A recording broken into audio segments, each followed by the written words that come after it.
চৈত্র মাসের শুক্ল পক্ষের নবমী তিথিতে বাসন্তী দুর্গাপূজা উপলক্ষে আগরতলার দুর্গাবাড়িতে দেবী দুর্গার মহিষাসুর মর্দিনী রূপে আরাধনা লক্ষ্য করা গেল। পবিত্র এই দিনে মন্দির প্রাঙ্গণে ভক্তদের উপচে পড়া ভিড় লক্ষ্য করা যায়। প্রতি বছরের মতো এবারও বাসন্তী পুজোর নবমীতে আগরতলার ঐতিহ্যবাহী দুর্গাবাড়িতে ভক্তদের ঢল নামে। সকাল থেকেই পুজো দিতে ভিড় জমান অসংখ্য মানুষ। ঢাকের বাদ্য, মন্ত্রোচ্চারণ এবং পূজার্চনায় মুখর হয়ে ওঠে গোটা মন্দির চত্বর। এই বিশেষ দিনে দুর্গাবাড়িতে পুজো দিতে আসেন সাংসদ সদস্য তথা বিজেপি রাজ্য সভাপতি রাজীব ভট্টাচার্য। দেবীর চরণে প্রণাম জানিয়ে দেশ ও রাজ্যের মঙ্গল কামনা করেন তিনি। সাংবাদিকদের মুখোমুখি হয়ে তিনি আরো বলেন, প্রধানমন্ত্রীর নেতৃত্বে বিকশিত ভারত গড়ার লক্ষ্য এবং এক ত্রিপুরা শ্রেষ্ঠ ত্রিপুরা নির্মাণে সকলকে একসঙ্গে এগিয়ে আসতে হবে।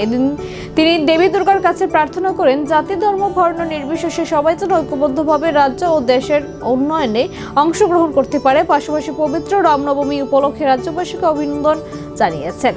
ভক্তি আর আস্থার আবহে আগরতলার দুর্গাবাড়িতে বাসন্তী পূজার এই আয়োজন নতুন করে একতার বার্তা ছড়িয়ে দিল রাজ্য জুড়ে। আমরা সবাই জানি যে আমাদের দেবী দুর্গার যে পূজা, অর্থাৎ এই ত্রিপুরা রাজ্যে বাসন্তী নামে দেবী দুর্গার আরাধনা করা হয়। প্রভু রামচন্দ্র লঙ্কা বিজয়ের আগে মায়ের এই শক্তির আরাধনা উনি করেছিলেন, আর এটাকেই দেবী দুর্গার আমরা এই বাসন্তী রূপে আমরা সেখানে মাকে পূজা করে থাকি। এই চৈত্র মাসে এই পূজা সংগঠিত হয়।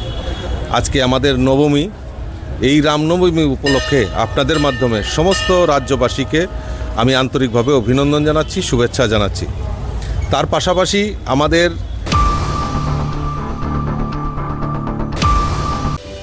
जों त्रिपुरा मथा महाराज नेतृत्वे फाइमेन यागोलो खुबै स्कुल ब्लाइदि